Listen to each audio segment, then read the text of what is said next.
नमस्कार विद्यार्थी मित्रांनो, आज आपण आपल्या बुद्धिमत्तेचे पहिलं प्रकरण या ठिकाणी पाहणार आहोत। या अगोदर आपण 30 उदाहरणं पाहिलेली आहेत। आज आपण 31व्या उदाहरणाला सुरुवात करू।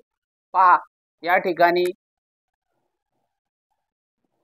31 क्रमांकाची जी आकृती आहे, आपण काय केलेलं आहे, हे त्या ठिकाणी 4 ABCD पर्याय क्रमांक या ठिकाणी लिहून घेतलेले। आता पहा, या ठिकाणी काय, हे जे वर्तुळ आहे, वर्तुळच्या विरुद्ध बेरजेचं चिन्ह आहे। या ठिकाणी काय, वर्तुळच्या विरोधात त्रिकोणाचं चिन्ह आहे। या ठिकाणी वर्तुळाच्या विरोधात बेरजेचं चिन्ह आहे। या ठिकाणी सुद्धा वर्तुळाच्या विरोधात बेरजेचं चिन्ह आहे। आता तुमच्या ही गोष्ट लक्षात आली असं, आणि बा या ठिकाणी परत काय, गुणाकाराच्या विरुद्ध बरोबरचं चिन्ह आहे, गुणाकाराच्या विरुद्ध बरोबरचं चिन्ह आहे। या ठिकाणी गुणाकाराच्या विरुद्ध बरोबरचं चिन्ह आहे, गुणाकाराच्या विरुद्ध बरोबरचं चिन्ह। आता तुमच्या एक गोष्ट लक्षात आली असेल की हे जे वर्तुळ आहे, या वर्तुळच्या विरोधात बेरजेचं चिन्ह आहे। पर्याय क्रमांक ए मध्ये सुद्धा आहे, पर्याय क्रमांक सी मध्ये सुद्धा आहे, पर्याय क्रमांक डी मध्ये सुद्धा आहे। पण असा एक पर्याय आहे की ज्या पर्यायामध्ये वर्तुळाच्या विरुद्ध त्रिकोण आहे, असा कोणता पर्याय मग या ठिकाणी, तर पर्याय क्रमांक बी आहे। या ठिकाणी तुम्हाला काय करायचंय, असं गोल, हे पूर्ण गोल करायचंय। परीक्षेमध्ये सुद्धा काय करायचं, तुम्हाला पूर्ण गोल त्या ठिकाणी करायचंय, म्हणून पर्याय क्रमांक बी हा या ठिकाणी काय वेगळा आहे। चला तर आता आपण 32व्या क्रमांकाकडे येऊ। पहा, आता या ठिकाणी एक वर्तुळ आहे, वर्तुळाच्या आत एक त्रिकोण आहे, इथे एक वर्तुळ आहे, त्याच्या आत परत एक वर्तुळ आहे। या ठिकाणी तुम्ही षटकोन म्हणू शकता, आणि त्याच्या आतमध्ये एक वर्तुळ आहे। पर्याय क्रमांक डी मध्ये काय, एक वर्तुळ आहे आणि त्याला या ठिकाणी चारी बाजूने एक स्पर्श केलेला एक चौरस आहे।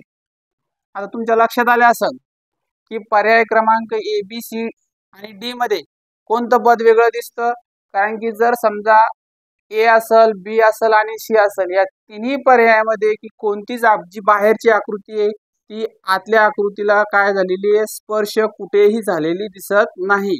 फक्त पर्याय क्रमांक डी असा आहे की या ठिकाणी हे जे वर्तुळ आहे, या वर्तुळाला हा चौरस या ठिकाणी चारही कोपऱ्यात काय झालेला आहे, स्पर्श झालेला आहे, म्हणून पर्याय क्रमांक डी या ठिकाणी याचं वेगळं उत्तर आहे। ते असे व्यवस्थित गोल करायचंय। चला आता 33व्या क्रमांकाकडे येऊ आपण।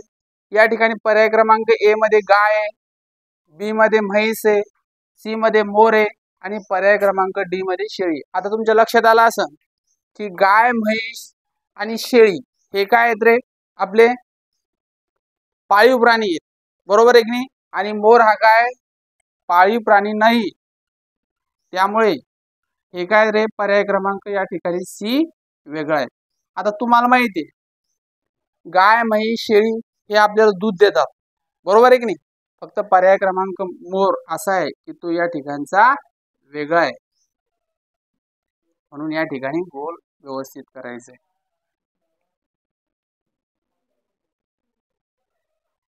चला आता आपण पाहणार आहोत 34व्या क्रमांकाची आकृती। पहा, या ठिकाणी काय, एक सर्कल आहे, या ठिकाणी चारही सर्कल दिलेले तुम्हाला पर्याय क्रमांक ABCD मध्ये। पहा, या सर्कल मध्ये जे दोन एरो आहेत ते बाहेरच्या दिशेला आहे। या बी मध्ये सुद्धा काय वर्तुळ आहे, या वर्तुळाच्या जे एरो आहेत, जे बाण आहेत ते बाहेर आहे। पर्याय क्रमांक सी मध्ये फक्त काय, एक जो बाण आहे हा बाहेरच्या दिशेत दिसतो आणि एक बाण हा वरच्या बाजून दिसतोय। पर्याय क्रमांक 4 मध्ये सुद्धा काय, हे जे दोन बाण आहेत हे बाहेरच्या दिशेला आहे। तर तुम्हाला आता समजलं असेल या ठिकाणी की पर्याय क्रमांक ए असेल, बी असेल आणि डी असेल। या ठिकाणी तुम्हाला सरळ सरळ दिसतात की जे जे बाण आहेत ते बाहेरच्या दिशेला आहे। फक्त पर्याय क्रमांक सी मध्येच असे आहे की एक जो बाण आहे हा एक बाहेरच्या दिशेला आणि एक आतल्या दिशेला, म्हणून पर्याय क्रमांक सी या ठिकाणी याचं उत्तर आहे। असं व्यवस्थित गोल करायचं। गोल करत असताना पूर्ण गोल करायची, त्याची काळजी घ्या।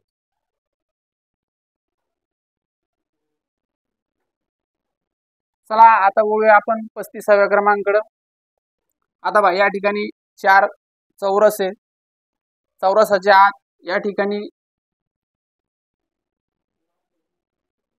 ह्या दोन्ही रेषा काय झालेल्या इथं एकाएकाला म्हणजे एकमेकीला स्पर्श झाले, टच झालेले.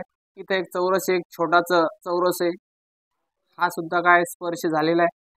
त्यानंतर हा एक चौरस असून याच्यामध्ये काय एक त्रिकोण, 2 त्रिकोण आहे, म्हणजे काय या ठिकाणी हे पण सुद्धा स्पर्श झालेले. फक्त पर्याय क्रमांक डी मध्ये असं आहे की कोणतीच रेषा कोणत्याच बाजूला किंवा कोणत्याच रेषेला स्पर्श झालेली नाही, म्हणून पर्याय क्रमांक डी या ठिकाणी हे याचं उत्तर आहे. याला व्यवस्थित असं फुल करा.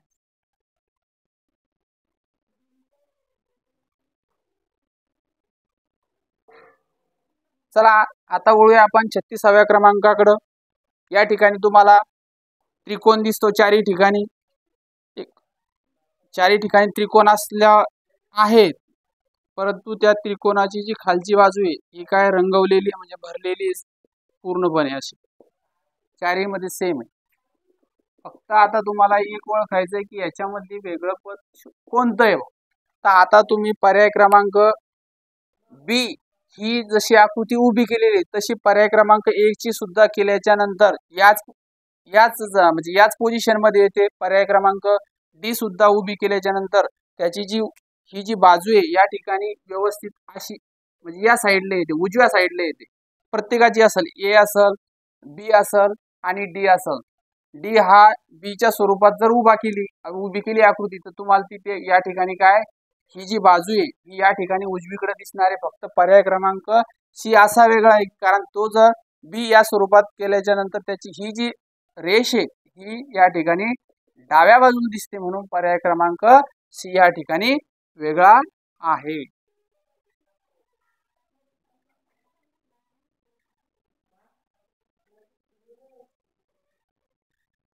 चला आता आपण प्रश्न क्रमांक 37 बघू. या ठिकाणी पर्याय क्रमांक ए मध्ये काय 3 त्रिकोण आहे, बी मध्ये 3 चौरस आहे, सी मध्ये 3 वर्तुळ आहे आणि पर्याय क्रमांक डी मध्ये काय या ठिकाणी तुम्हाला 3 आयात दिसतात. पण तुम्हाला यापैकी त्रिकोण, चौरस, वर्तुळ आणि आयत यापैकी तुम्हाला वेगळं पद शोधायचंय. आता पर्याय क्रमांक ए मध्ये काय 3 त्रिकोण असून ते काय एकमेकात काय झालेले छेदलेले. तिन्ही जे त्रिकोण आहे हे एकमेकात त्या ठिकाणी काय झाले छेदलेले.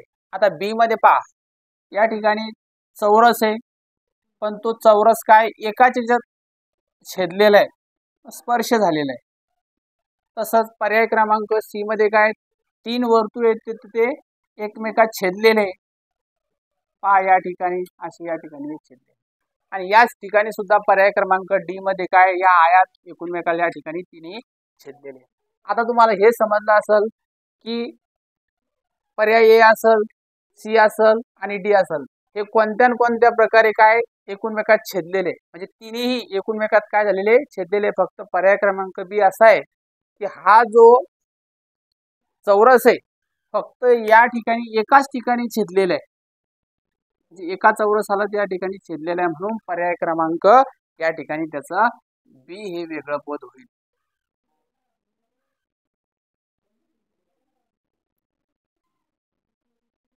चला तर आता आपण येऊ 38व्या क्रमांकाकडे.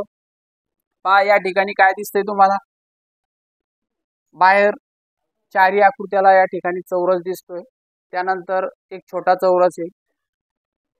आता पहा या ठिकाणी एक चौरस आहे, या चौरसाची जी आतली आकृती सर्वात आकृती काय एक वर्तुळ आहे. या ठिकाणी बी मध्ये काय 2 नंबरच्या क्रमांक 2 ची आकृती जी आहे त्या प्रत्येकामध्ये 4 आकृती या ठिकाणी दिलेल्या आहेत. पहा तुम्ही 1 2 3 4 1 2 म्हणजे सगळ्या याच्यात 4 आहे.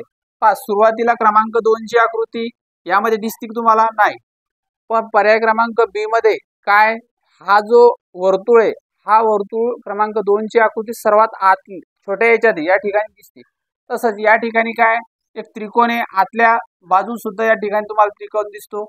या ठिकाणी सुद्धा एक त्रिकोण आहे, आतल्या बाजूला या ठिकाणी त्रिकोण दिसतो. तुमच्या हे लक्षात आलं असेल की जी पर्याय क्रमांक 2 ची जी आकृती आहे सर्वात छोट्या आकृतीत त्या ठिकाणी दिसते। फक्त पर्याय क्रमांक ए असा आहे की या ठिकाणी चौरस आहे आणि तुम्हाला दिलेला आहे या ठिकाणी आज जी सर्वात छोटी आकृती याच्यामध्ये काय एक वर्तुळ दिलेलं आहे। म्हणून पर्याय क्रमांक ए बी सी डी या चारही पर्यायापैकी फक्त पर्याय क्रमांक ए हा या ठिकाणी वेगळा आहे। चला आता आपण क्रमांक 39 कडे येऊ। आता बघ ए ई बी आणि ओ या ठिकाणी तुम्हाला असे 4 पर्याय दिलेले आहेत। आता तुम्हाला या ठिकाणी वेगळं पद शोधायचे। आता तुम्ही वेगळं पद शोधत असताना ए ई आय ओ यू हे आपले 5 स्वर आहेत। फक्त पर्याय क्रमांक बी हे काय या ठिकाणी वेगळे आहे कारण ते एक व्यंजनामध्ये येतं। कशामध्ये येतं? व्यंजनामध्ये। आपले 5 स्वर आहेत कोणकोणते या ठिकाणी मी लिहितो ए ई आय ओ आणि यू हे आपले या ठिकाणी 5 स्वर आहे। हे आपण या ठिकाणी लक्षात ठेवा।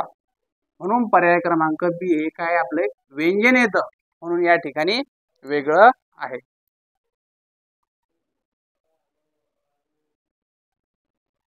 चला तर आपण या ठिकाणी आता आपली शेवटची म्हणजे 40व्या क्रमांकाची आकृती या ठिकाणी पाहू।